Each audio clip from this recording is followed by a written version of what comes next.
Iran மேல America கை வச்சா, அதோடைய பாதிப்பு மொத்த வளைகுடா நாடுகளையும் ஆட்டி படைக்கும்னு நான் முன்னாடியே எச்சரிச்சேன் அப்படின்னு கத்தாருடைய எரிசக்தித்துறை அமைச்சர் சாத் அலி காஃபி ரொம்பவே கவலையோட சொல்லியிருக்காரு. அவரு ராய்ட்டர்ஸ் செய்தி நிறுவனத்துக்கு கொடுத்த பேட்டியில என்ன சொல்லியிருக்காரு அப்படின்றத தெளிவா இந்த வீடியோல பார்க்கலாம். நான் சும்மாலாம் இல்லங்க. அமெரிக்காவுடைய எரிசக்தித்துறை அமைச்சருக்கும், எங்க கூட பிசினஸ் பண்ற மத்த பெரிய தலைவர்களுக்குமே டெய்லி ஃபோன் போட்டு சொல்லிக்கிட்டே இருந்தேன். ஈரான் போர் வந்தா எங்களுக்கு எவ்வளோ பெரிய அடி விழும்னு அவங்களுக்கு நல்லாவே தெரியும். எண்ணெய், கேஸ் எடுக்கிற இந்த மாதிரியான இடங்கள் மேல மட்டும் கை வச்சிராதீங்கன்னு கெஞ்சாத குறையா டெய்லி ஞாபகப்படுத்திக்கிட்டே இருந்தேன். ஆனா அவங்க இதையெல்லாம் காதுலயே வாங்கல.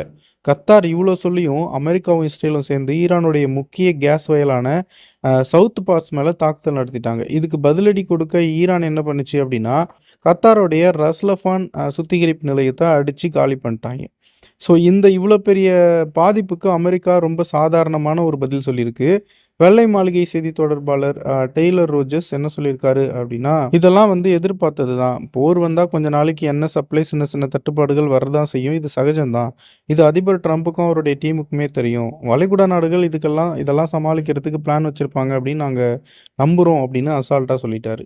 3 வாரமா நடந்துட்டு இருக்க அந்த ஏவுகணை மற்றும் ட்ரோன் தாக்குதலால கத்தார் எனர்ஜி நிறுவனம் தான் ரொம்பவே நொந்து போயிருக்கு. கிட்டத்தட்ட $26 பில்லியன் செலவு பண்ணி கட்டின அந்த வளாகம் இப்போ டேமேஜ் ஆயிருக்கு.